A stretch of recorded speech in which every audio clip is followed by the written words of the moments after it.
Gary, tell us about you, like who you are, where you come from. You said you have a, an amazing Scotland accent, so let us know more about you.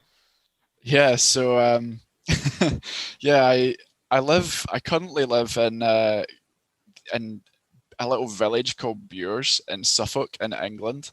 But the way that I ended up here and doing my job that I'm doing, which is a recruitment consultant for technical artists, visual effects artists, and lighting artists in games, that's what I do now, and I love it. But the road to getting there was pretty interesting. So I went to. I'm originally from just outside Glasgow in Scotland, and as anyone from there will be able to tell from my accent. And I went through university doing sport development. I played a lot of different sports as I was growing up, but I always loved playing video games. I loved playing video games my entire life since I was 3 years old. One of my friends was a recruitment consultant for a company that did headhunting and recruiting for lots of different industries in Glasgow, but they worked globally. And they said, it might be a little bit of a step back for you in terms of your career, but they've got a resourcer position open, someone who just goes out and tries to find the right people and headhunts. And I think you'd be good at it. And I went in and I interviewed the next day, and I got the job the day after, and I became a recruitment resourcer. Um, and called a talent sourcing specialist was what it was called. And I with a year later, I got promoted to a consultant position, and did really well in that company. And then I met my girlfriend, who is originally from Colchester in England. Into Colchester. And you've Yeah, been to yeah, Colchester? twice, Great. yeah. Okay. That's where OPM, the company that I work for, that's where we're based. We're in Colchester, but yeah. So my girlfriend was in Scotland, but was originally from Colchester, and she got offered a job back home in Colchester. And I said, we talked about it. She took the job, she moved down, and then I moved a little bit later. And then, this is the kicker, I then found out and realized that there was a company called OPMJobs in Colchester that specifically did recruitment consulting, which is what I did back up in Glasgow, specifically for the video game industry. And they had an opening for someone who was looking for who was going to be recruiting specifically for artists, technical artists, visual effects artists, and lighting artists. And I thought, this is my dream job.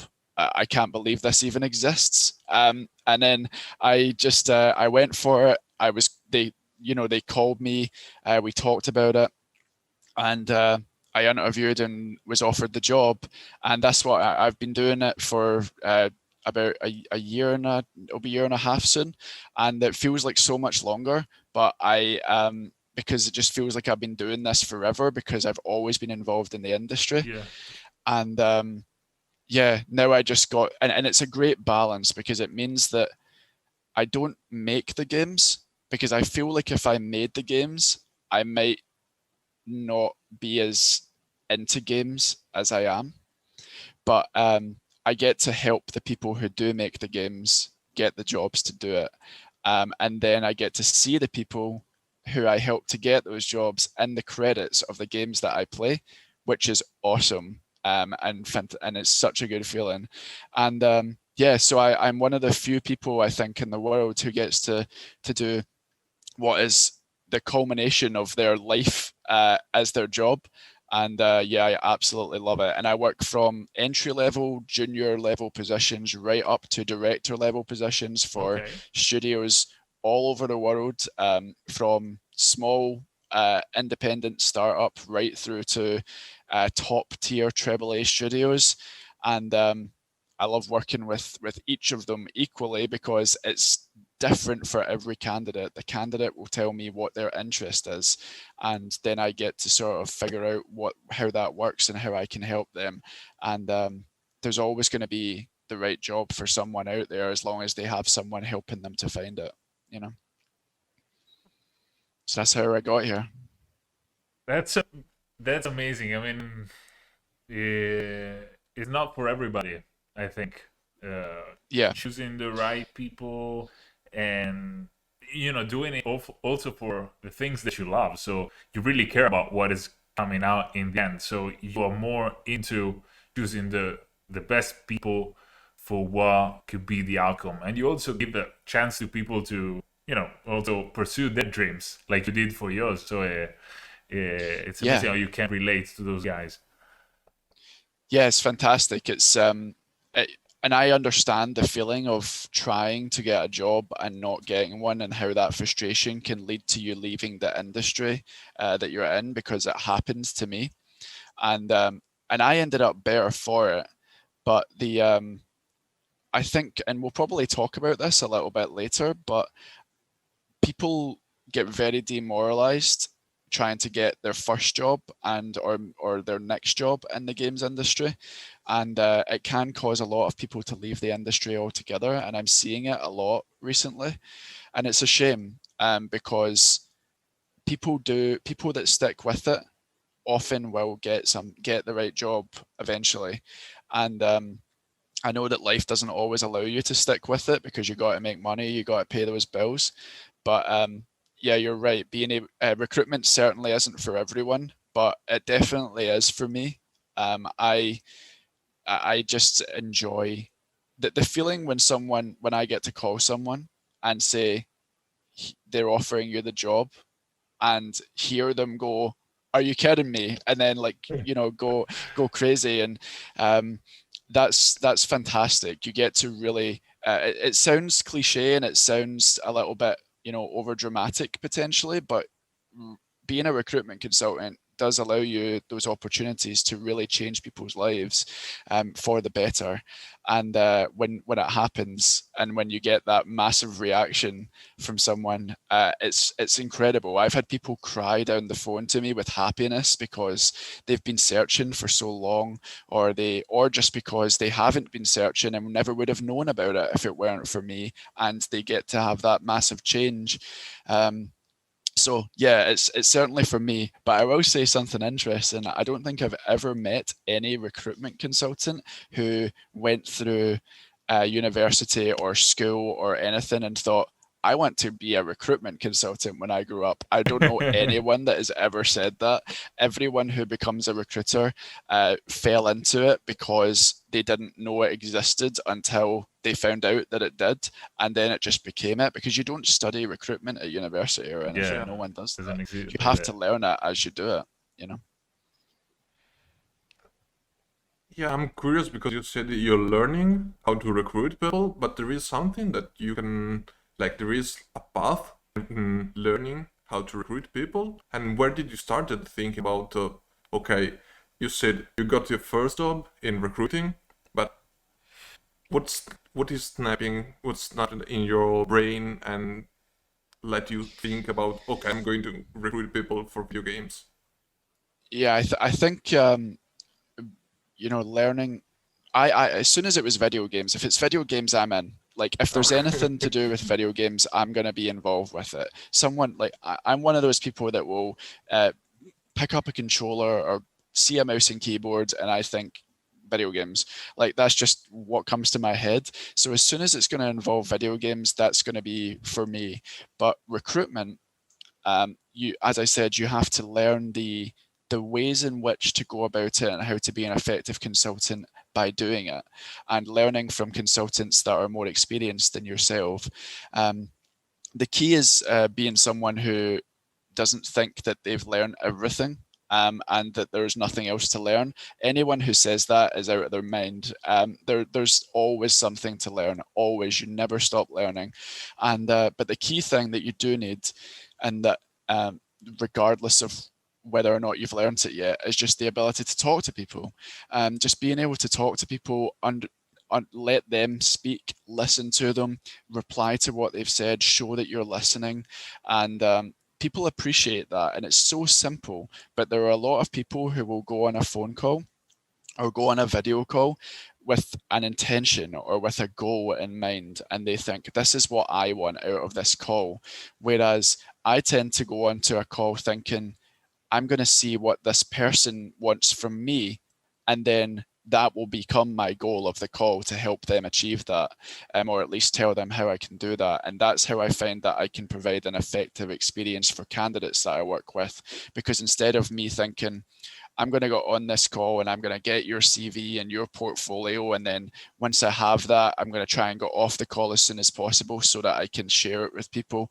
I'm more interested in talking and saying, what kind of games do you like playing? What do you like in general in your life? What are the most important things to you? What sort of things do you like doing? What are you good at? What do you wish you were better at? And what are you currently learning? And then I can figure out, okay, so I know that you're probably right for these jobs, but these are the ones that you want, you know? And that's the difference, I think. Yeah, it's super nice to know that there are people like you that are interested more in helping others instead of just helping me to find my first job. And Sure. this brings me to another question, because okay, I'm a junior VFX artist and I'm looking for my first job. So I'm going to contact you and then tell you, okay, I'm looking for a job, but how can I get in touch a little bit better, a little bit deeper with you to let you know that I'm really craving for a job in the video games industry? Sure. So I think it's important to say that recruitment consultants in general, it's a free service for any candidate. The candidate doesn't pay anything to be helped by a recruitment consultant except for their time. You need to give us some time to get to know you and properly help you. The way that we are paid is by the studios that we work with, and if we successfully help them find someone that is the right person for them, then we're paid. So obviously our customers are actually the studios, but I consider the candidates to be my customers too, even though they're not paying me, because if no candidates want to speak to me in the industry, then I'm out of a job. I'm never going to be able to do it. And so in order for someone that's, with that being said, studios will normally come to someone like me to help them find a specific need that they have that is potentially quite senior quite often. So me, for example, I'm specific to technical art, visual effects, and lighting. Those are the three things that I specialize in. Those are the things I know, and my whole network is comprised of those three types of artists. And because of that specialism, and because my clients know that I really know my stuff, that means that they will usually come to me and say, Gary, I need your help to find a super senior visual effects artist who's going to already have a bunch of experience and they're not applying for jobs. I need you to find them because you know them and I don't, And so that sometimes means that when someone is in a junior position, that I can't actually help them right away, because the studios that I'm working with don't want me to send them a junior candidate, because that's not what they've asked from me. But with that being said, I have helped several people, visual effects artists, technical artists, and lighting artists, to find their first jobs in the games industry, and they've been junior jobs. People see the word junior, and what a lot of people think that means is that this is going to be the way to get in with no experience. And that isn't actually the case. What it actually means is it needs to be someone, it can still be your first job in the industry, but you need to have a good portfolio. You need to be showing that you are actively pursuing increasing your own skills as a visual effects artist, for example, or a technical artist. And you need to show, in order if you contact me and say, to address your question directly and say, I'm a junior visual effects artist, can you help me? What I'd want to see is, here's my portfolio. I'm linking you to this specific part. The reason, this is the part I'm most proud of, and here are the reasons why. Here's the story I'm trying to tell with these visual effects. This is how enthusiastic I am about my craft, and this is what I do. I am already a visual effects artist without a job as a visual effects artist. It needs to define you and be so that when someone, if I see your portfolio it should say your name, visual effects artist, and then it should be all of your, your work, and every piece of work should be created as though you believe it is part of a full game. So you should be telling a story. If you're using ArtStation, for example, then you should have your display of your effect, or your display of your example of your scripting, if we're talking about technical art, or your environment that you've let in Unreal, if we're talking about lighting, and the side portion.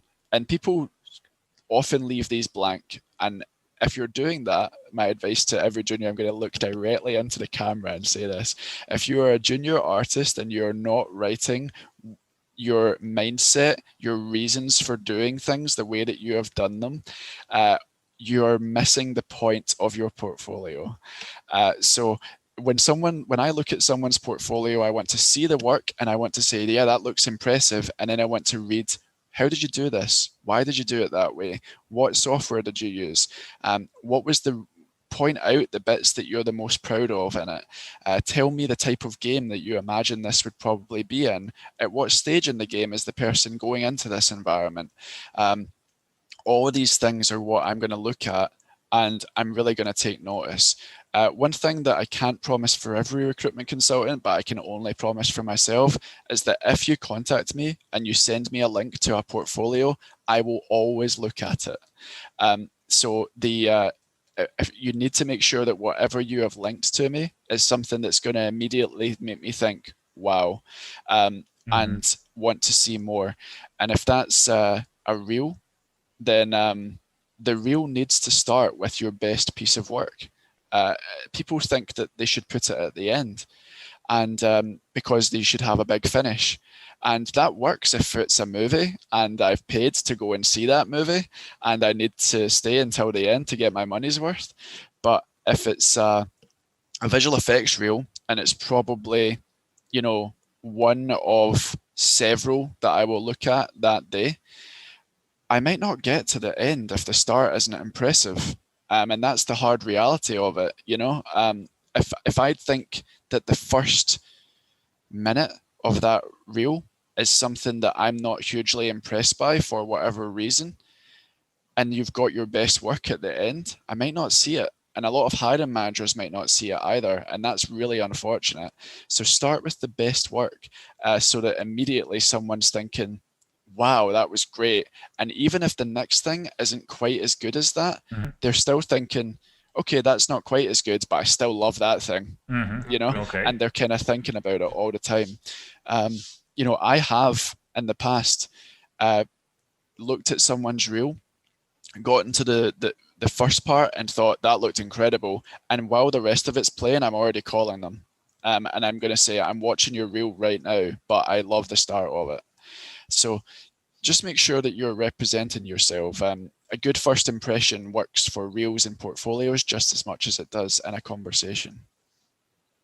I think that these 5-10 minutes are the suggestion of the year, because there are a lot of juniors. Like, I don't know how many applications sent on my own, but there is so much in what you just said in these, 5-10 minutes, but it is impressive. Really, I already say thank you, because I know this is gonna be useful to people.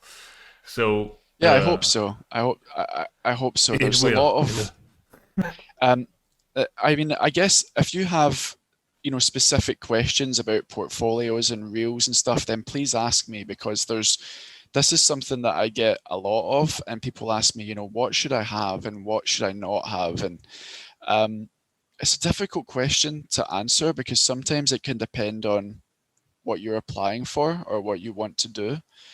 But in general, I like to try and give advice that will help the majority of people. Of course, if I'm on a call with someone specific, I'm going to address their portfolio specifically, directly. But if for now, if you're happy for me to, I will just run through the 3 disciplines that I do and say what I think makes a good portfolio or reel. I can do that, You wanna say something? No. We'll Sure. enjoy the movie. Yeah. We'll enjoy the movie. Go, please. Cool. So, Yeah. Because it's hard to say, and some people are going to look at this and think, oh, I don't know if I agree with that. And if you don't, that's totally fine, because this is only my opinion. Let's talk about it. Talk to me, reach out to me and say, hey, you said this and I don't think it's right. Can you talk about my reel? And then we absolutely will, because everyone's is different. So lighting we'll start with lighting, because I think lighting is one of the ones where, when you make a portfolio and you're a lighting artist, you're basically going to have to post screenshots of your environments, and you're going to make sure that the camera's in exactly the right position, and you're going to make sure that you display the sort of atmosphere and emotions that you want the person viewing it to feel, and you want to try and get across your eye for color theory and your ability to evoke emotion in this image, and that's so difficult to do. So what I'm going to talk about again is, post the screenshot, but here's what I can't tell from the screenshot. I can't always tell what engine it's in without looking, so make sure that you mention what engine you actually worked in and you're next to it. And I can't necessarily tell whether the lighting is baked or if it's dynamic. So make sure that you say whether or not that's the case. And if it is dynamic lighting, then maybe and you've used a real environment from, Epic Store or something like that, then take it, if you can, and you have the facility to actually run through the environment like on a video from a player perspective, because then it will allow people to actually see, oh, this is a dynamic lighting system that's adapting to where the player actually is, and this would work in a game, and that's not going at 5 frames per second, and it's actually moving, so it would work in a real environment, and that will add a lot. But then write what you feel and what you want people to feel as a lighting artist. Lighting is, personally, whenever I'm playing a game and I stop and look and just think, this looks incredible, it's usually because of the lighting. And that's what gets really eye-catching. When people want to show off good-looking video games, they show off ones with, everyone knows the scene in Journey where the two characters are skating down the sand and the sun is coming through the pillars and reflecting off the sand. And people think, that's one of the most beautiful games. And the reason is because it's always that shot used of the lighting. So people feel a certain way when they look at lighting in games. So make sure that you write something like, I imagine that this is from a horror game that I would be working on, and this is about 3/4 of the way through the game where the player is alone and feels lost and needs to work their way through with very limited vision. I want the player to feel anxious. I want them to feel as though anything could jump around the corner at any time, but I still want them to be able to see where they're going so that they're having fun. A little paragraph like that, and then going into, I did this in Unreal. This is a dynamic lighting system. This is the way in which I did it. I did my own compositing in Nuke or Katana or whatever you want to talk about that you used, and make sure that all comes across so that someone who is not a lighting artist but appreciates good lighting, like me, can look at it and say, that looks great. Let me look and see let me put myself in the mindset of the lighting artist so that I can see whether or not I felt what they wanted me to feel. And if they did, they succeeded. And then I will give them a call, For visual effects. Yeah, wow. I stop you just a second before visual effects, because so you say, write down also what kind of emotion you want me to feel while watching this. Exactly. Did I get it right? So this is gonna be, I wanted to make you feel terror or afraid of what is gonna happen because this is a kind of an horror scene. So that was specifically more towards lighting, but for visual effects, you can certainly do the same thing. You can have, this is because a lot of people just have a standard environment or an empty environment, and they have so that you can properly see the particle effects that are being used, and that's fine.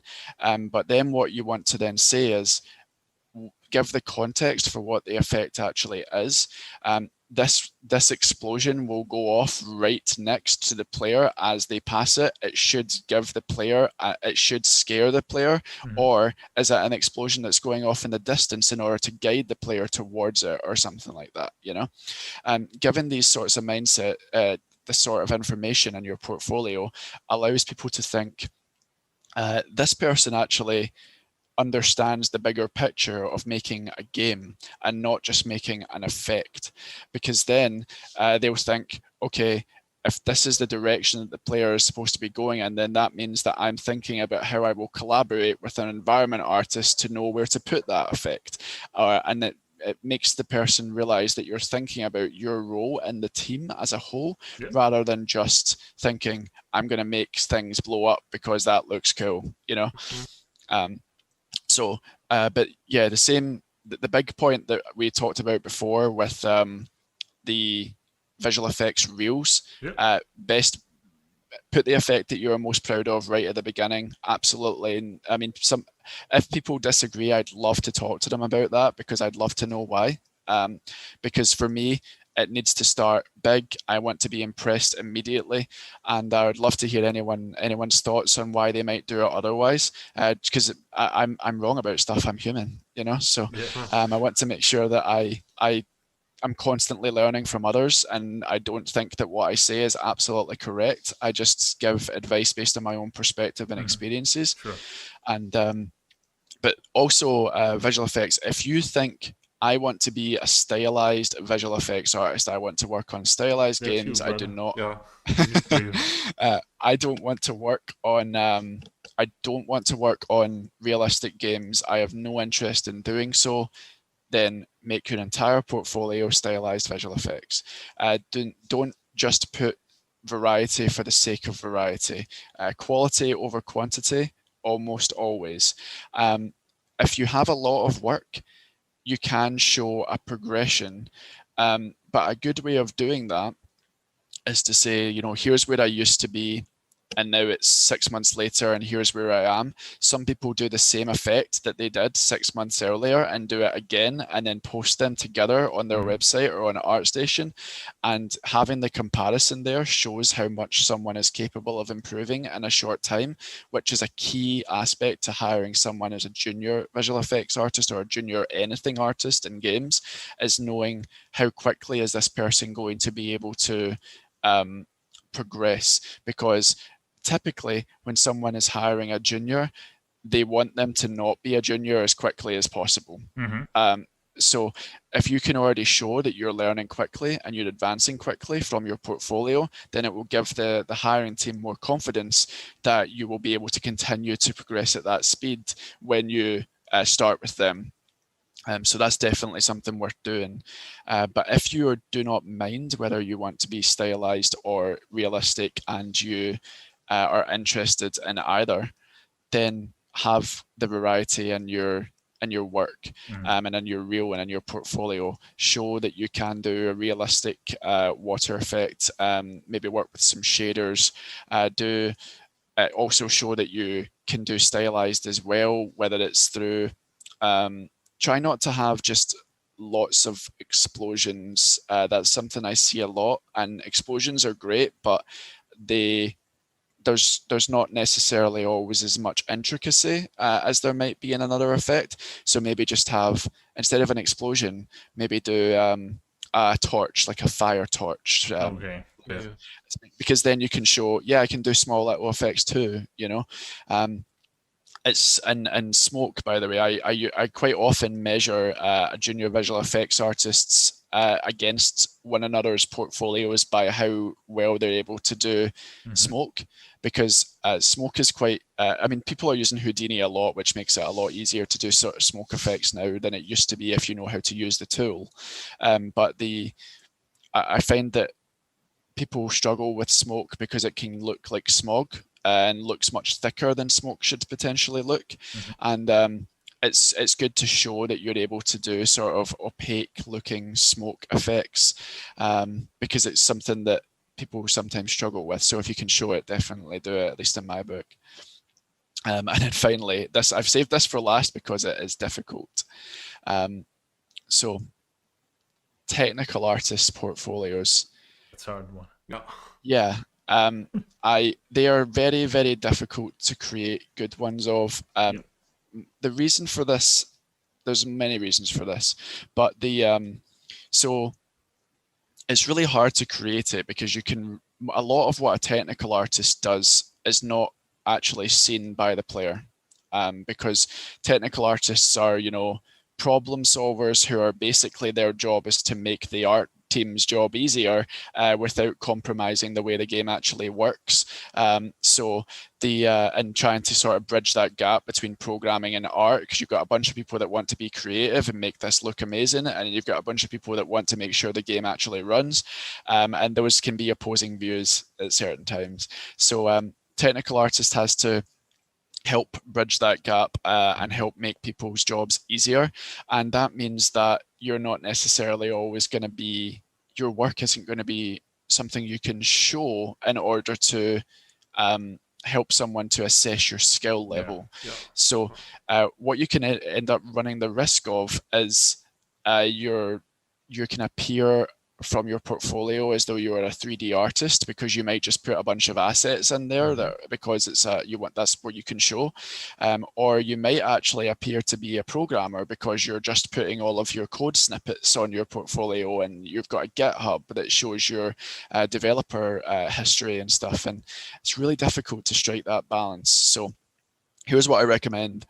In order to make a good tech art portfolio, show, if you can, get other people who you worked with and on your projects permission to use what you worked on together and show on your portfolio, and credit them in your portfolio to say that they made the asset.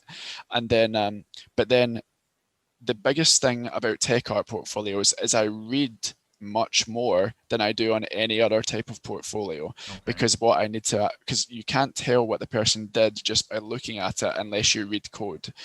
So they should have, here's the final product, here's the tool that I developed, this is what it does, these are the reasons that I used it, here's the languages that I used to create it, here's the logic behind it.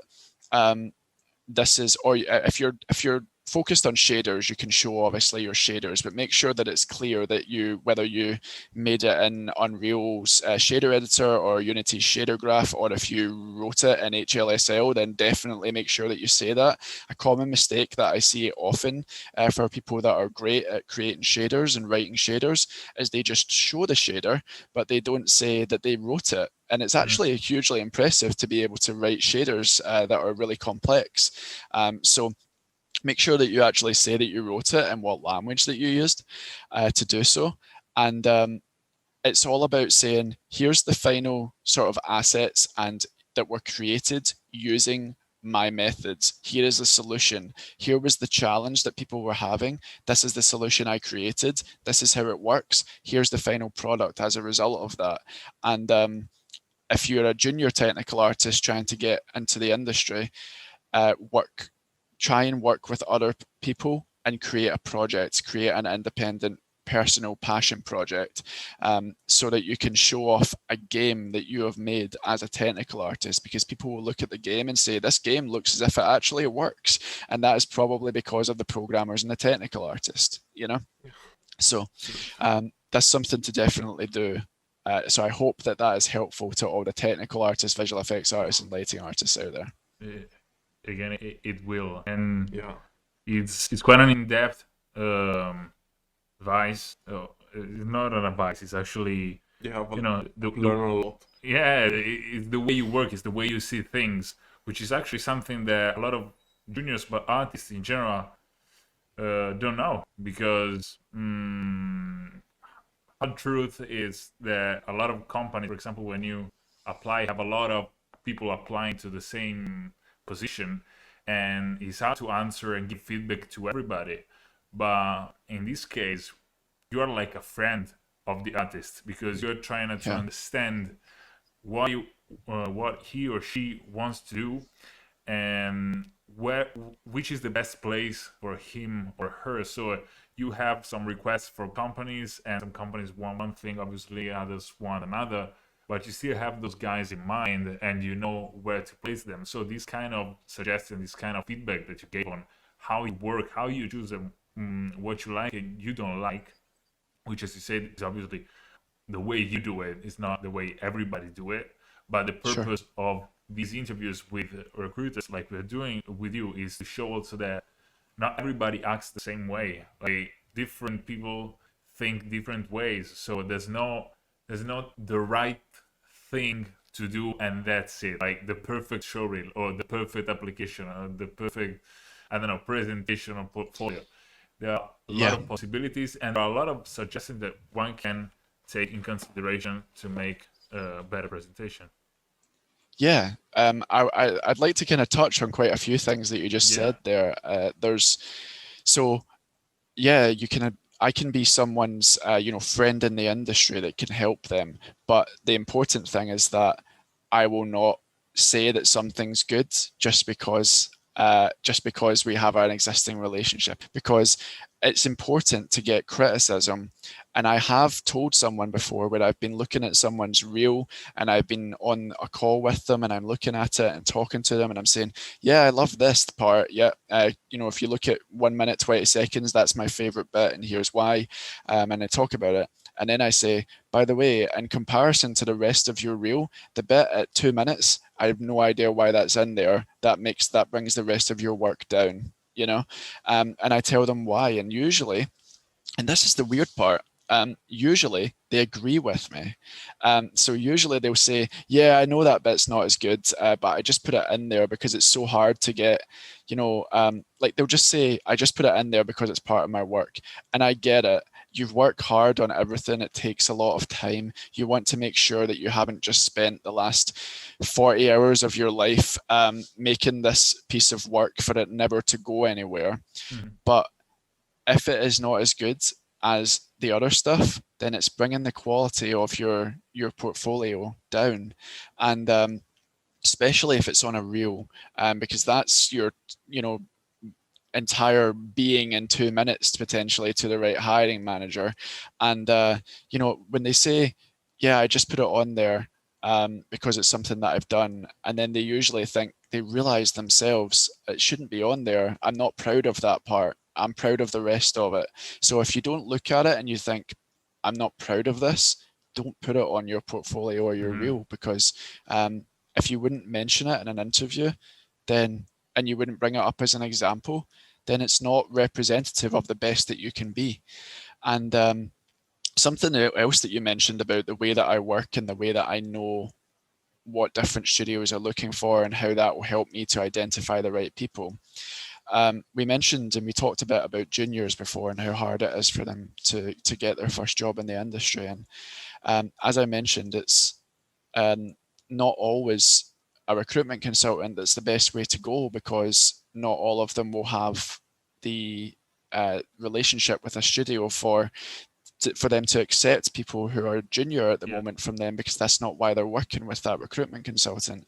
But there are cases where, and I have active cases right now, and I have successes that have just happened very recently, where because studios don't necessarily always advertise their junior positions because they get so many applications for them from people with no reel and no portfolio and just want to work in games but don't know how to do it yet. And that's unfortunate, because that means that the people with the portfolios and the great portfolios and the people that are putting the work in get buried in that pile of 800 people, And what some of my clients and studios that I work with do is they'll call me and say, hey, Gary, you're the tech art guy. I'm hiring for, mid to senior technical artists right now. But also, by the way, if you know a standout junior, I want them. And if you think that they're good and you can send me their details and some of their work and tell me why you think that they're good, then we'll probably interview them. So that's a job. Then I'll go and I'll call people in my network that are junior technical artists that I know stand out and say, hey, this job isn't advertised anywhere. No one even knows it exists except for me and the hiring manager right now. I think that you're the person for this. Do you want to talk to them?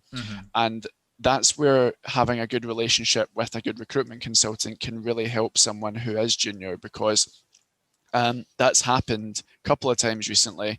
The last two junior visual effects artists that I have helped to place in their first permanent roles in games came from that exact scenario. Where the job was not advertised and there is no way they could have applied for it themselves. And it's because I've got a relationship with that studio where they tell me, hey, if you know someone, please send me them. But I'm not going to advertise it because I don't have time, you know? It's so expensive that can help for sure.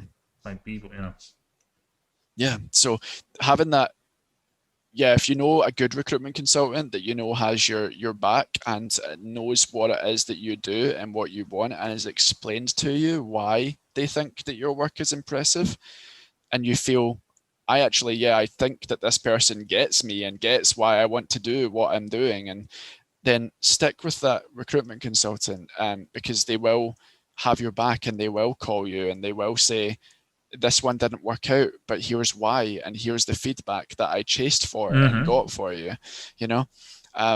rather than someone who will, maybe call you and have a 5 to 10 minute conversation with you, get your CV, and then that's it. They didn't really talk about your work. They didn't talk about what it is that you want to do.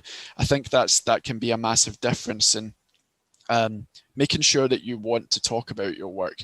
A lot of people don't think that the recruiter is worth the conversation. And I understand that mentality, because I'm not the hiring manager, I'm not the studio, and I'm not a visual effects artist, a lighting artist, or a technical artist.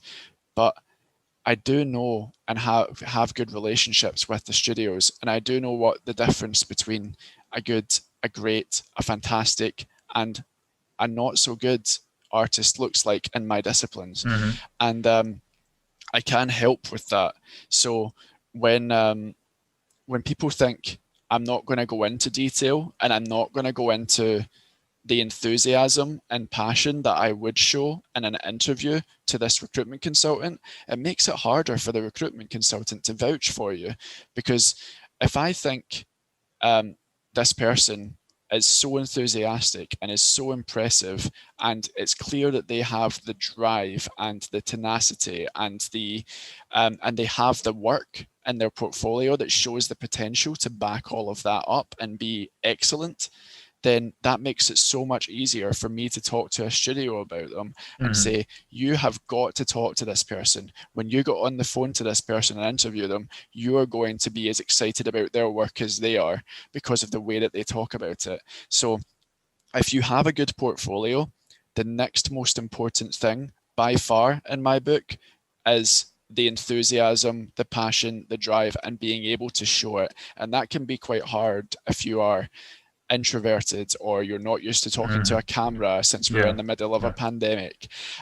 So try and get used to doing that and pretend that you are talking to the person who will decide whether or not you get the job, because then they will be able to see how you will talk to that person.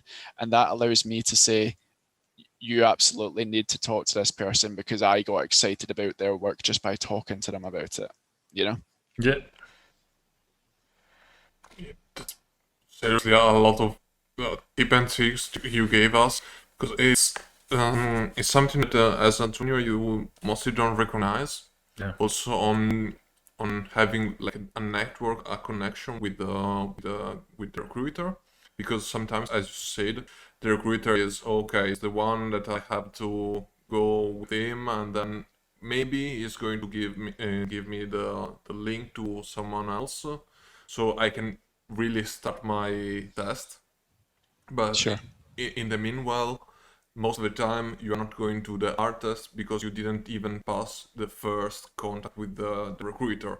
And so it's something that juniors should keep in mind, and also should like try to have a new feeling with the recruiter, as you said. So trying to get in touch a little bit more, get some connection with the recruiters, ask for feedback to the recruiters, because most of the time you know how to get into the industry, because as you said, you are not probably an artist, but most of the time you have great connection with the studio.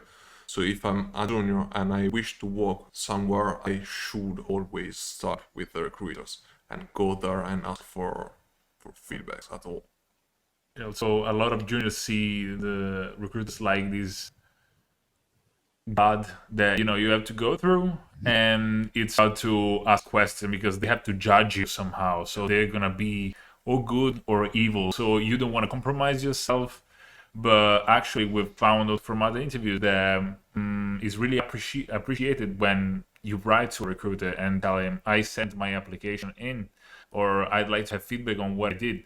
Because, that also shows how you as an artist are willing to learn, are willing to get feedback on what you do.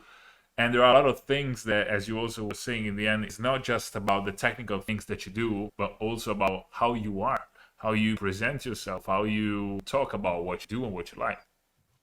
Yeah, absolutely. There's not, and also on the point of the recruiter as the guard and the person that you want to make sure that doesn't that you don't pass. I would say, and that maybe this is just me because every recruitment consultant is different, but I can definitely say that me and every one of my colleagues at OPM, at least, if you have a question that you think is a stupid question, or if you have something that you're unsure about, or something that you don't know whether or not you can say in an interview, and you're afraid to say it, if you're going to say it to anyone, say it to the recruitment consultant, because the recruitment consultant a good recruitment consultant will say, that's not a stupid question, and here's why. Or they might even say, that is a stupid way of asking that question. Try asking it this way. Okay. And the thing is it's not going to be, unless you're being offensive or you're being disrespectful, then as long as you're asking from an honest point of view and you're trying to improve and you're trying to figure out how best to approach a situation, the recruitment consultant is there to help you. So ask the questions to the recruitment consultant and they will be able to help you to make sure that you ask the appropriate questions when you go to an interview with the studio. We're here to help the studio make the right hire, and the difference between that can be, the right can. I am a strong believer that there are several hundred instances every day of the right candidate interviewing for the right job and not getting it because the wrong things were said or the right things weren't said, and not because they weren't right for the job. So talk to the recruiter about the things that you want to talk about and ask them, when should I talk about these things? Our job is to interview and talk to people who have been interviewing on both sides every day. And I must have seen thousands, maybe like tens of thousands of different scenarios of the things that have happened in interviews, crazy things that have happened in interviews. And I can tell people about them and tell them, like, this is how it will probably, like, if you say, what will happen if I ask this, I'll probably have heard someone ask it before. And I'll be able to say, well, this is what I expect would probably happen. This is maybe a better way of asking the question. Or more importantly, and maybe I've picked this up from being a technical art consultant, but I might just say, what is it you're actually trying to do? What is it you're actually trying to get out of asking that question? And then I can tell them about a different way to approach it and get the same answer without asking so many questions. So that's something that we can be really proactive about. Yeah, for sure. I think that there's a lot to be said for trusting in a recruiter. Our studios trust in us to find them the right candidate. So us helping someone to talk about their own skills and experiences in a better fashion is only going to help both parties, because we're not there to make sure that you get a job that you can't do. That doesn't help anyone just because you interview well for it. We're there to help you to have the best interview experience possible so that you can get the job that you're looking for, but also that the studio realizes that you are the right person for the job if you are. Just I don't know what to say. yeah, I'm overwhelmed because it's too many information at the same time. It's something that we should keep in account as a junior, because most of the time we are just spending times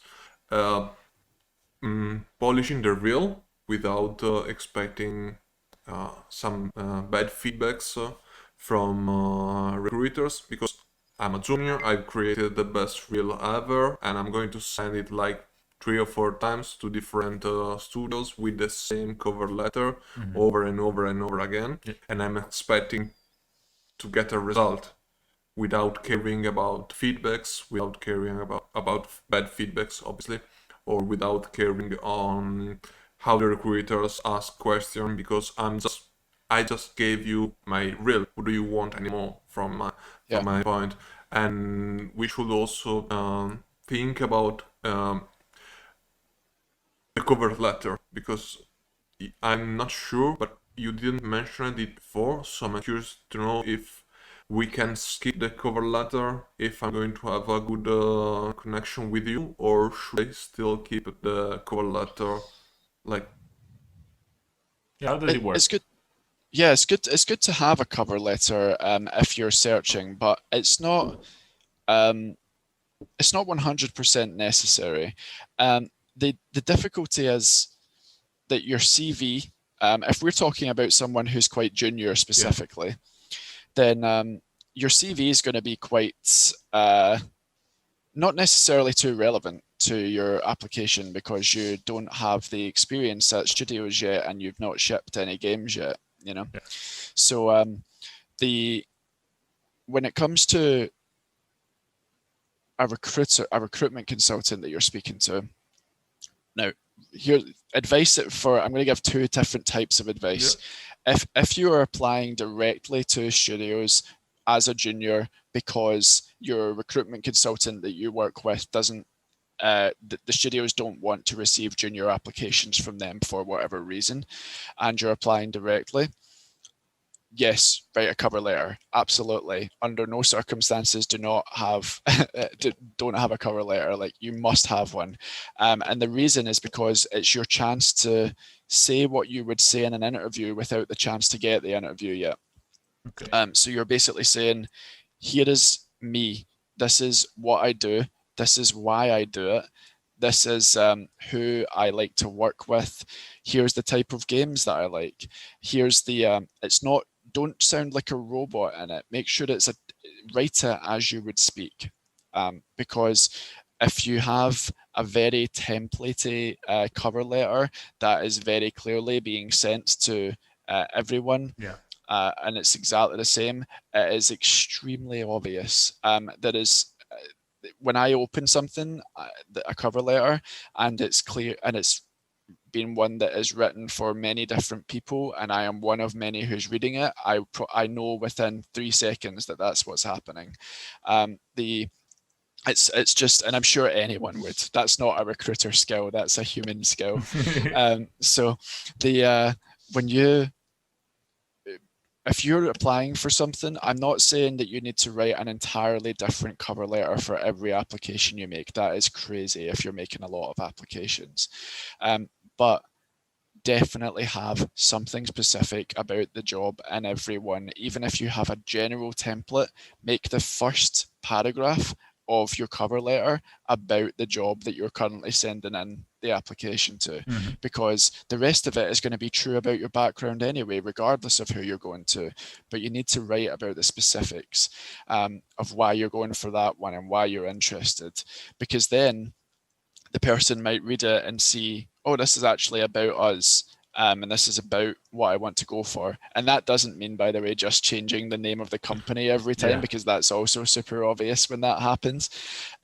Especially when people apply to a recruitment agency, because a lot of the time people send me a cover letter that says, I'm really looking forward to being a visual effects artist at OPMJobs. And I'd be like, well, that would be great, but we don't need one because we're a recruitment agency. So just be careful that you're actually paying attention to who you're applying to. And but if you are working with a recruitment consultant and you're putting your application through them and they're making it for you, good recruitment consultants will write an introduction that is essentially in place of your cover letter. And it will be based on the conversation that you had with them. So if I've been speaking to a junior visual effects artist or a junior lighting artist for an hour, and I've taken a couple of pages of notes on what we've discussed about their work, and I've linked certain parts of their portfolio in my notes so that I can write about them, because I might say, oh, I've been looking at this piece where you lit this environment and it's called this. Why is it called that? And what is it? And tell me about it. And then I'll write a bunch of notes and put the link next to it. And then what I'll do is, once I have spoken to that candidate and I've addressed and considered the studios that I think they would potentially be a good fit for, then if there's one particular job and there's one particular hiring manager that I know that I want to send that person's details to, I'll talk to them. I'll see if they're interested. If they want to go for it, we'll talk about that job specifically, and we'll say, here is what they need. Tell me which of these things you've done. Tell me which ones you've not done. Are you willing to learn them? How quickly do you think you could learn them? What do you already know about them? So that I can figure out what, not only how good a fit the person is, but also how good a fit they're going to be once they're there. Then when I'm writing, what I do is I include their CV. I include links to specific parts of the portfolio, website, whatever it is. And based on whatever my conversations have been with that studio so far, I will link specific parts of the portfolio based on what I know that they want to see, which is something you could never do if you were applying directly, because you don't know the people that are going to be looking at it. And then that allows me to basically say, here's the CV, here's the portfolio, here's the specific parts. And then I go back to my notes from when I spoke to the person and I say, yeah, I remember that. I talked about that. I was really impressed by this. And it also isn't on their CV, so I'm going to write about it now. And then when the person when the hiring manager opens it up and looks at that person's application that came in from me, first thing they see is my introduction, which will be, hi, it's Gary, you already know me. This is why I'm sending you this person's details. This is why I believe that they are a candidate for the job. So you basically have a ready to go recommendation from a trusted consultant to the studio that you're applying to. And then you have the CV, which is going to be the background of experience and your technical skills and stuff like that. And then it's also going to have the links to the portfolio pieces that are going to be, like, I've done things where excuse me, I've done things where a studio has told me, we're specifically looking for someone who's done a bunch of fluid visual effects and has like waves crashing and stuff like that. And then during my introduction to that studio, I've just written, during our conversation, you mentioned that you were looking for someone with examples of these types of visual effects, and I just link it and just say, this is what you asked me to find, here it is, so that's where the cover letter is probably less important. But that being said, if you're making an introduction to a recruitment agency for the first time, you should include a cover letter as if you're making an application, because then that allows us to find out whether or not you're the type of person that is learning and that we can help.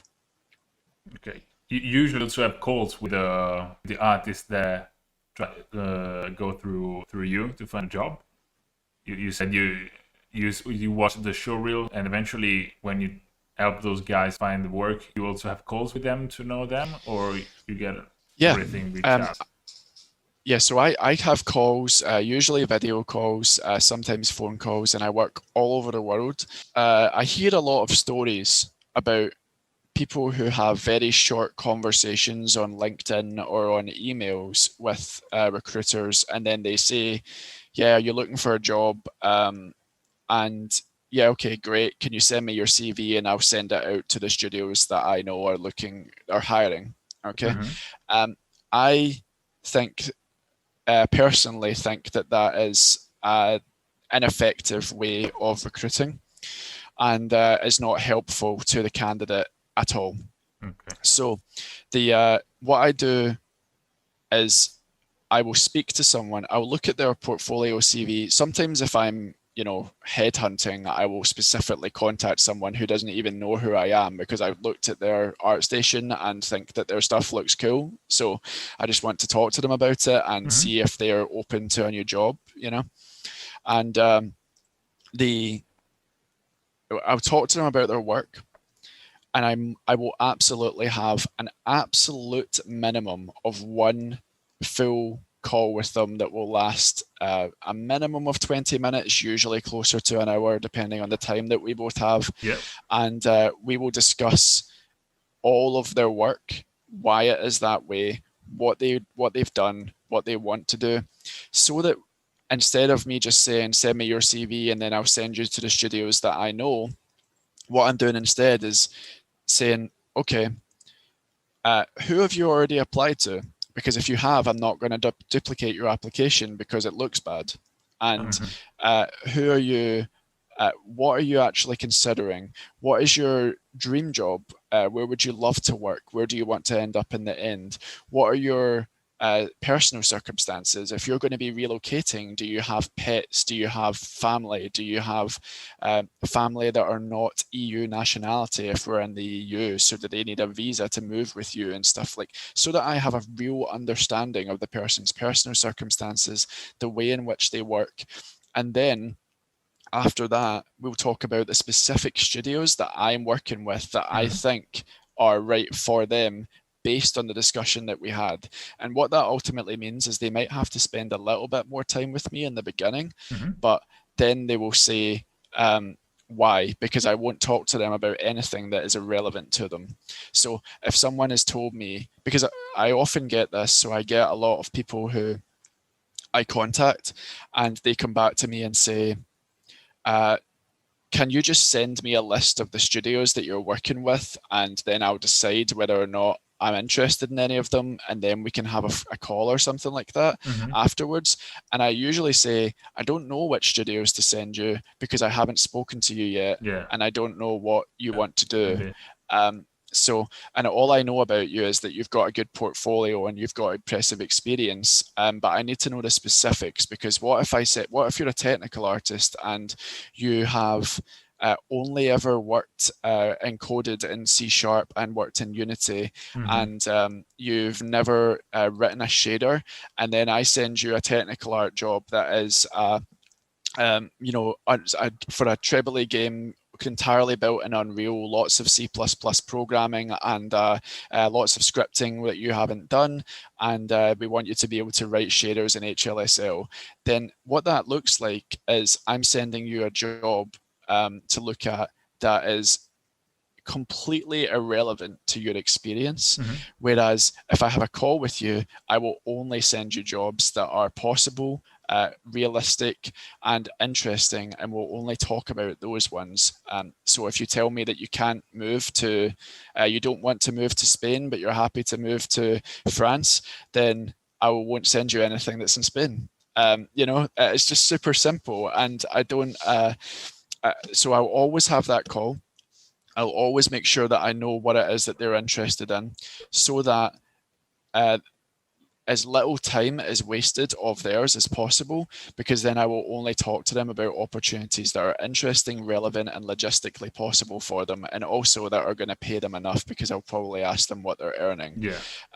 So just because if I don't ask you what you're earning, then you might end up in a situation where we're talking about a job for ages that isn't going to pay you enough, or it might be that you end up even worse, going through an entire interview process and then getting a job offer and then realizing that it doesn't pay you enough, and you just wasted a month of everyone's like time, including your own, you know.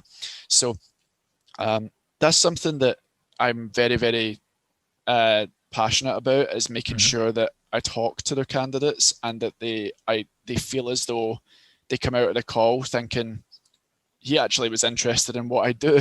And the reason I'm interested is because if I'm not, then I'm not effectively doing my job, and I won't be able to answer any questions. If I sent, Piero, if I sent your CV to a studio because you were looking for a job or something through me, and then I didn't know anything about you, and the studio asked me something that I should know as a technical art consultant, then they might say, that's a bit weird that you don't know that.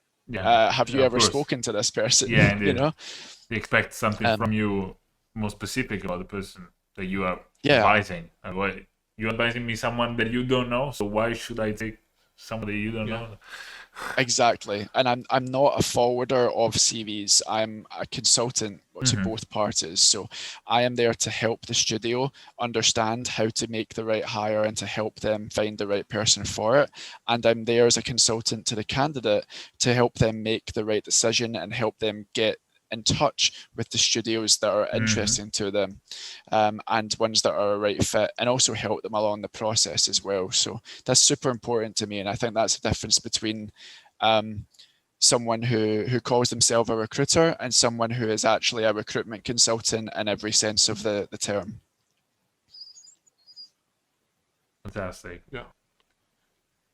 I think I've probably made wrong all my application right now, but yeah, okay, that's fine. Probably there was another approach, right? Yeah, probably, yeah. But we're actually finding out that there are a lot of different approaches apart from just sending like applications one way and the other.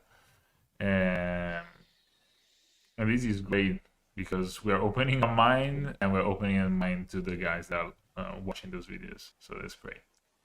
Yeah, I'm glad to be helping out, because there's a lot of people that are struggling, I think, and are getting a little bit frustrated that they're not, being given their shot, and it's sad. It's I see a lot of it. It's particularly with the last year that we've just had, and people kind of not being able to do everything that they want to do.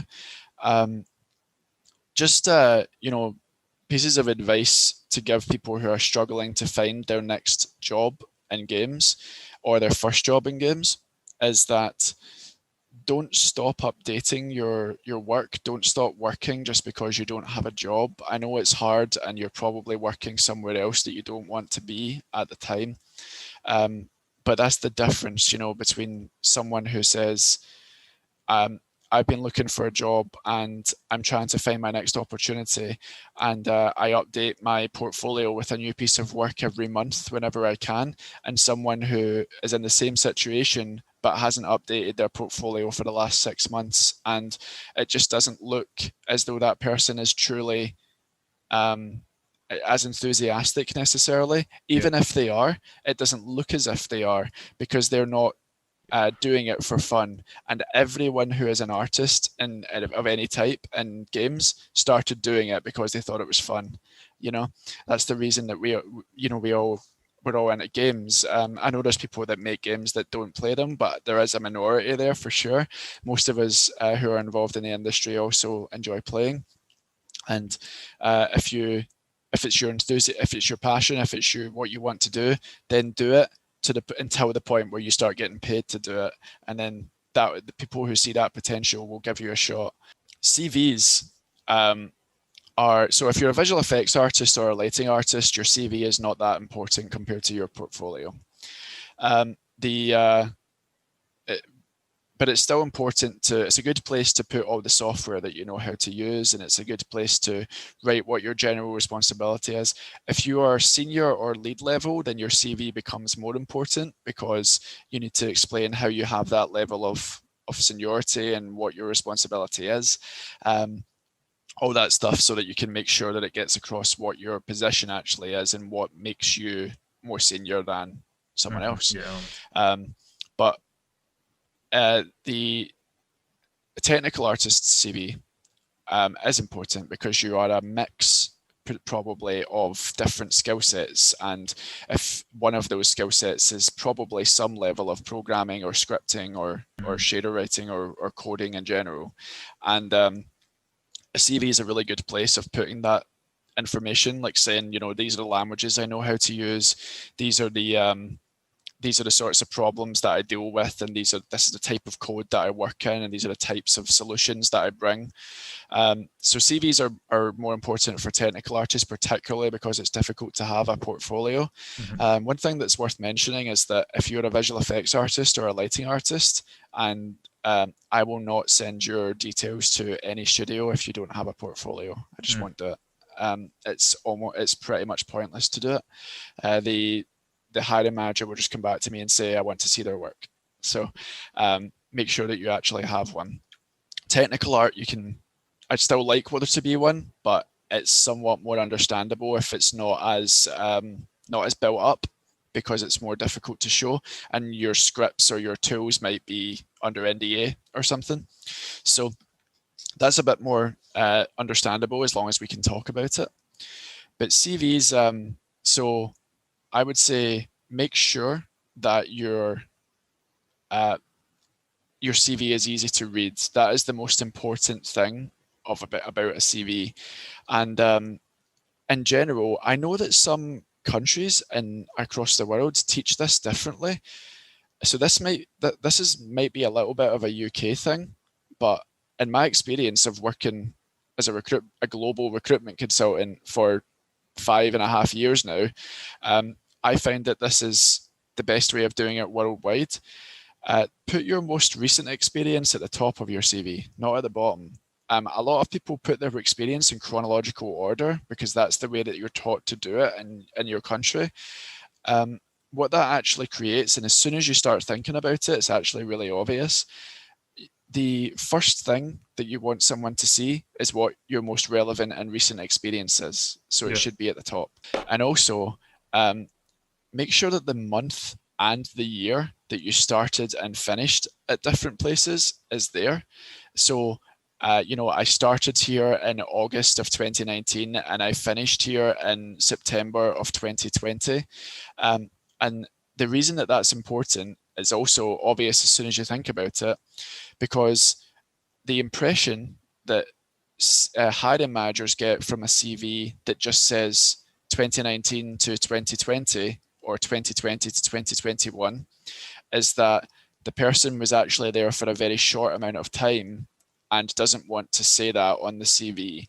And that's because 2020 to 2021 could mean December of 2020 to January of 2021, or it could mean January of 2020 to December of 2021 when we get there. That's a huge difference. That's a difference of 1 month to 2 years.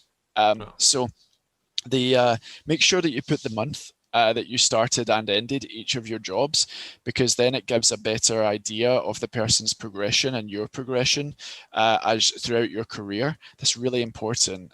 And label yourself at the top as whatever your job is, whatever you see yourself as. Like, so, I would put in my CV, I have Gary Martin, recruitment consultant, before anything else, because the first thing I want them to see if they're looking for a recruitment consultant is, okay, I'm hiring for a recruitment consultant.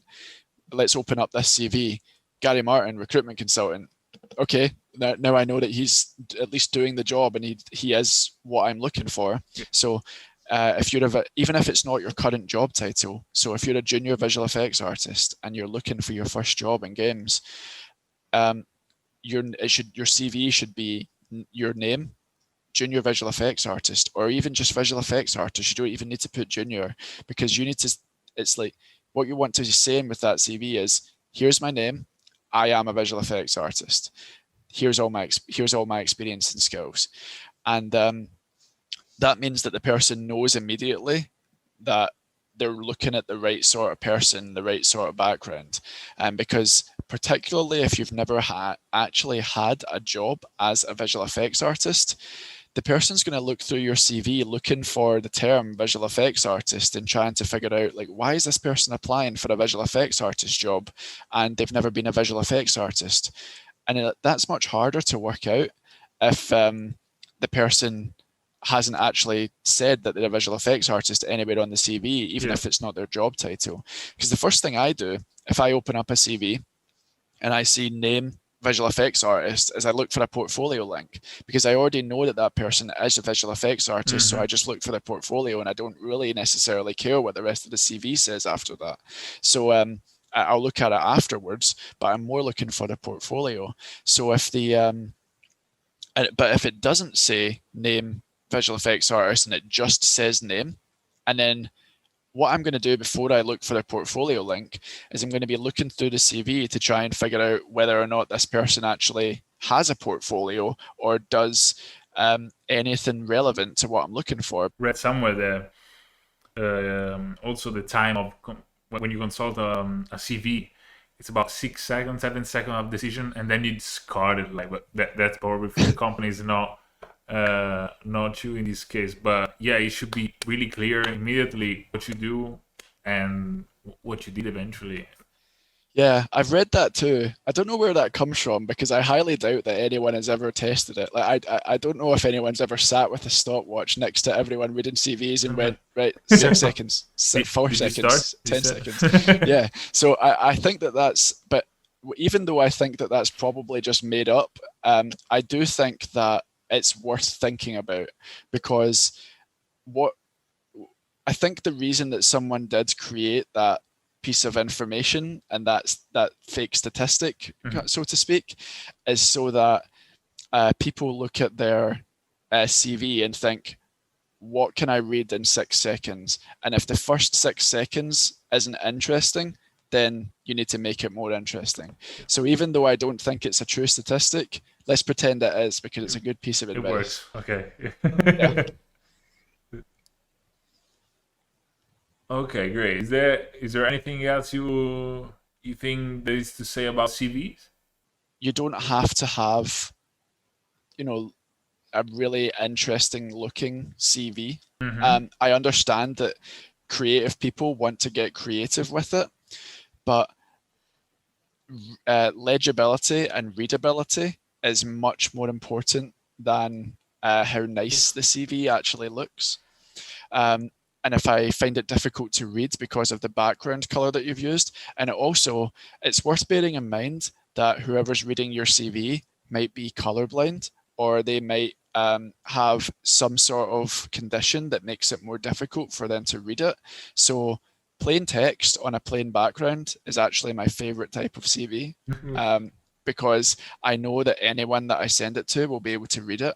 And I know that it's easier for me to read it. You can still put, have a good format. My CV has the headers are a slightly different color and different font from the rest of it, but it's still just text on a white background. And so yeah, try not to get too fancy with it and have and also when it comes to your reel, by the way, I would just like to say that be as creative as you want to. Creativity is fantastic in a reel, but music doesn't matter in your reel. I think this is going to make people extremely unhappy when they hear me say this, but I probably watch I think I watch the vast majority of people's reels on mute. And the reason for that is because, usually I'm listening to music if I'm not on a call. That's just what I do when I work. So if I'm listening to music and then suddenly the song on your reel comes on and it's blasting in my ears, I'm just going to immediately mute it. And I know that some people have done loads of work and have timed their reels to the music, and that's super interesting, but it's not what I'm looking for. Unless the only exception here is if you are applying to be a visual effects artist on a rhythm game or something like that. In that case, go nuts, right? But but otherwise, the sound doesn't actually matter for an artist's reel. because I'm looking at it to look at the art, and I'm looking at the effects or the lighting or whatever it may be. And also just be careful if you are putting music in, because I've had some people choose some questionable songs. So maybe don't put songs that have a lot of swears in them. Or also, I mean, I don't personally care if anyone wants to swear or not, but it's not professional for a professional application. And when you cut, and also just try and keep anything political out of your reel as well, just in case, because you don't know who's going to be looking at it. So, be safe with it and be creative, but you don't need to worry about the music, because I think the vast majority of people will watch something on mute. Even if you're looking at timing and stuff like that, you don't need to have the sound to judge timing for visual effects, But yeah, I think that's probably it when it comes to CVs and reels and portfolios for what I can think of right now. Tell a visual story with your work. Your CV should be your background. Your cover letter should be your personality, and you should trust in your recruitment consultant if you believe that they are worthy of that trust. Just stick at it. It's a hard industry to get into, but the first job will always be the hardest one, is what I usually say to people. It's because of that production cycle experience where you work, you get used to workflows, being part of a team, actually having a deadline that is not self-imposed. All that stuff can really help people. So that's why it matters to get the experience. So work on personal projects and make sure that you are proud of anything that you put out, because that will actually really impress your recruiter, and also then allow them to help you to impress the hiring manager and any studio that you want to work at. I have actually a question that came to my mind regarding the CV, because one thing that I've seen a lot of people put, but it's something that I've always had doubt about, which is like the skill level of different softwares. Like you have a bar that you fill like half or 3/4 of it for Maya, and just half for Udemy. But what is I don't know. I don't find much sense in this. Like, what can you say? This question. Yeah. What a good question. I've talked about this before. Okay, so again, this is right. Okay, the putting a bar or a graph or a pie chart to represent your experience, or I've even seen people put percentages, like for how proficient they are with software, is not hugely helpful to the person reading it, because the bar doesn't represent anything. So it's difficult to tell if the bar is 3/4 full, but for Unity, but the bar is full for Unreal. All that actually tells me is that you are better with Unreal than you are with Unity, but I don't know how good you are with Unreal in order to compare that, So what I recommend that people do is write how many years they have been using each piece of software. Makes sense. Because then I can actually say, okay, right, so you've been using it for that amount of time, so I can probably judge roughly how proficient you are with that, and then it gives me an idea of which jobs to focus on, which studios to talk to you about, because you might put, a lot of people do this actually. So a lot of people will put, I'm using the two main engines, but obviously there's loads of things that you could do, but two of the most widely used engines are Unreal and Unity. So I'm going to use those, but you might put Unreal and you might put a full bar, and then you might put Unity and put like a little bit of a bar. And then when I speak to the person, they say, yeah, I've been using Unity for like 12 years. And I've been using Unreal. I've been using Unreal for like 12 years. And Yeah, but I used Unity back when I was in, when I made my first ever project, and that was the first engine that I used, and I only used it for about 3 months, and I usually say you should probably just take Unity off your CV, because and just say that you're an Unreal focused technical artist or whatever, because it's so hard to compare things against one another. So just put the amount of years, because that means that people really know how long you've actually been doing something, and they can compare it, because Unreal will say 4 years and Unity will say 1, and then it means that I know that you're still probably all right with Unity because you used it for a year, but you're just much better with Unreal because you've used it more often. That's a good question. I wish I brought it up without you asking, because there's that so many people do this, and I get it because it looks nicer, but it's not hugely helpful and to the person reading it. I actually have a CV template that I send to people who are having trouble writing a CV, which is based on basically years of me dealing with hiring managers and them knowing how they read CVs and what they look for in them. And whenever someone is looking to write a new CV, or if they are trying to or if I advise them to rewrite their CV for reasons that I've discussed with them, then I usually send them this template, and that has a piece in it which has a table which says put the software and how many years you've been using it. So I should have brought that up without you mentioning it, so thank you. Can you share it with us? Because we're so curious. Sorry. Yeah, of course. yeah, I definitely will. I'll send you it. And it's easily adaptable.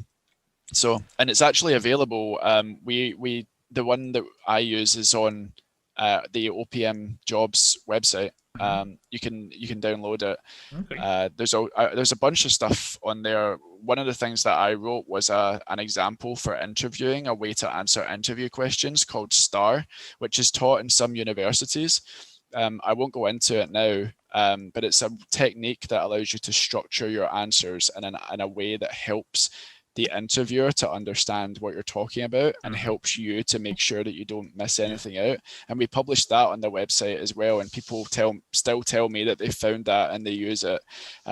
So yeah, these are the types of things that people don't think about with recruitment consultants. They think this person's just here for me to kind of talk to, and then they'll send my details to a studio, but we actually talk to people every day who have interviewed or just got a new job or are interviewing people for a job, and all these things. And it help. The reason that we're called a consultant is because we are there to consult you on how best to approach the act of recruitment, whether you are a candidate or an employer.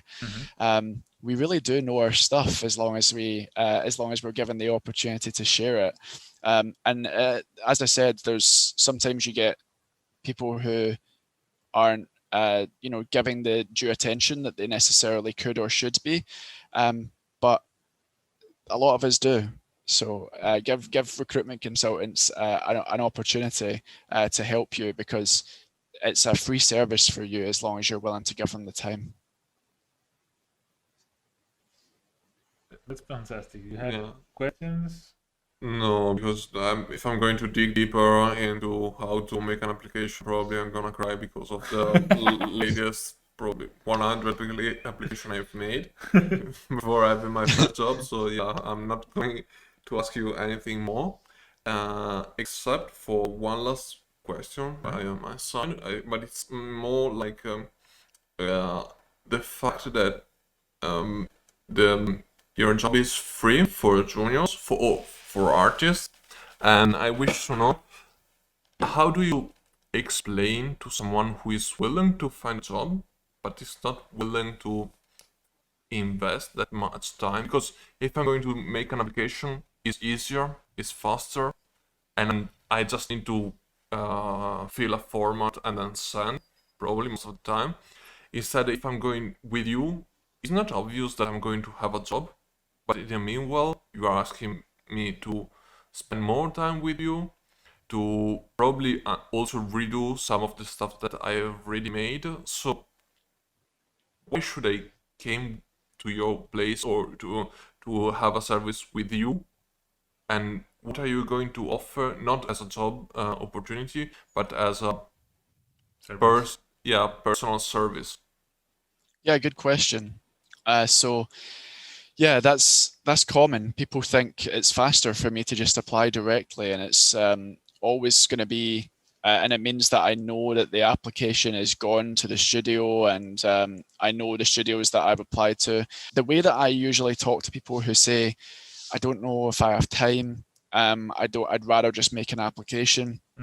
So I have a specific relationship with each of my clients that is different for every single one. And I know what it is that they're looking for beyond the job description. The recruitment consultant will know the differences between what things on the job description are the nice to haves, it would be great if you had this, but it's not a big deal if you don't, as long as you're willing to learn it, and what the must-haves are and what the most important things are.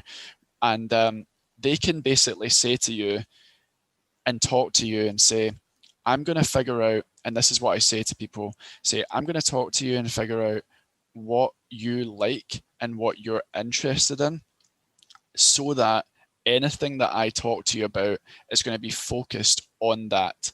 So that whereas if you make a direct application, you might make it to a job that on paper looks as if it's going to be focused on what you want, but then when you actually interview, you find out that the job is actually focused on something quite different, and it's going to be more more multitasked than focused, or more generalist than focused.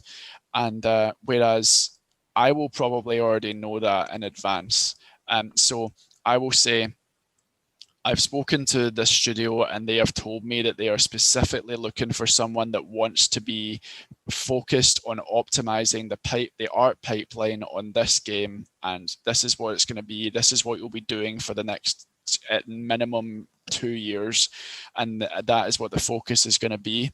And that's why I'd say talk to me first, because I will be able to specify what is right for you based on what you tell me. So I'm not going to waste your time with studios that have got an application available that you're not interested in, or they have an opportunity out there that is the same job title as you, but not actually what you do, which is pretty much every technical art job ever, because technical art is quickly becoming this sort of umbrella term that is different depending on the studio location and stuff. So, you know, I might say to you, you know, this, you might see a technical art job for a great studio, and then you apply for it and you find out that they actually want a character rigger or something like that, you know, which happens all the time. And whereas I'll just say, it's not that job's a character rigger. So, you know, so let's not waste your time with it. So that small investment of time in the beginning with me will help me to make sure that we only talk about and apply for ones that you decide that you want to, and ones that are actually going to help you in the long run. And also, it also means that from that point forward, the jobs come to you. And what I mean by that is that as soon as I have someone in my network who is, let's just use visual effects as an example. So a visual effects artist is in my network. I probably pick up a new visual effects artist job, at least one new visual effects artist job with studios that I work with at least once every week. And that basically what I do when I get those new jobs in, I've spoken to the studio. They've told me that they need my help to find them a visual effects artist. The job's just come on. Can you go out and find them? I say yes. We talk about it. I find out what they want. And then I go into my network and I call the visual effects artists that are the ones that I know are potentially right for that job to see if they're interested. So if you decide to only ever make your applications directly, that will never happen. Because then I will not know you, and I won't know what to do. So I have lists. Like people don't think that we do this sort of work, but I have lists in my database and in my network that says, you know, visual effects, Houdini, Unreal, Focus, and I have all the visual effects artists that I know that are of, you know, I would say senior, like 3+ years, Houdini, using Unreal, working on Treble A or whatever, you know, and I'll have all these different lists, or I'll have independent, you know, less than 2 years experience, working on Unity, stylized, whatever, and then what I do when I get a new job on, and the hiring manager or the studio has told me we need someone who's worked in Unreal, they've shipped a couple of games, or they have a great portfolio, and we're looking for someone who has got some experience with Houdini, but we're more interested in them having Mayas. But if they have both, great, blah, blah, blah, right? So they go into all of that. And then I go into my list and I go, okay, I'm going to call the people that I know that have and I'll be on these calls thinking of people immediately. Several times, even just this week, I've got off the phone with a client, with a studio, and I've immediately called a candidate that I know and said, I'm just off the phone with this studio, and they've told me that they're looking for a visual effects artist who's got Houdini experience and who wants to work on a stylized project. That's you. Do you want to go for it? And then that means that, and then they will talk about it. We'll go into detail on it, and then, you know, within 20 minutes to half an hour, I've made their application. Half an hour after the hiring manager just told me that they were looking for exactly that. Okay. Which you will never ever be able to do that if you're only applying directly. So that's one of the main reasons I say, even if it turns out that we talk and it turns out that there's nothing available right now that is suitable for you that I'm working on, that doesn't mean there's never going to be. And we'll be able to stay in touch so that when the next one does come in, I can call you rather than, and we'll already have done this bit. I already know that you like this and you don't like this and you don't want to work on this, but you do want to work on that. And I will look at all my notes from the last time we spoke. I'll say, yeah, last time he told me he wanted to work on this kind of thing. I'll give him or her a call, and then we'll talk about it, and then that's it. You know, like it helps, and it's a win-win if they get the job for everyone. In the end, you know, it is. I'm always happy to have a chat with people, look at their CV, give them feedback, look at their portfolio, help them. So we can totally do that after this at some point, and that goes for anyone watching this. Like, you can easily find me on anywhere that's posted on this, I hope, and also on LinkedIn and stuff, and you can get in touch and you can see. I'm always open to a chat. I'm here to help. Gary, thank you very much for all the things, all the suggestions that you gave to us today. I think that a lot of juniors will appreciate, juniors, and not only juniors, but anyone who watched this video will appreciate a lot all the suggestions and advices you gave. So really, thank you very much. Thank you. No, it's much appreciated, guys. Thank you for having me, and hopefully this can be helpful to someone. But it's been fantastic, and as I said before, always willing to talk to anyone in the industry. I love this industry, so it's going to be one I'm going to continue to work in, and talking to you guys and being able to help people out in it is not just my job, but something that I really enjoy. So much appreciated. Thank you. Thanks to you. Bye. See ya. Bye.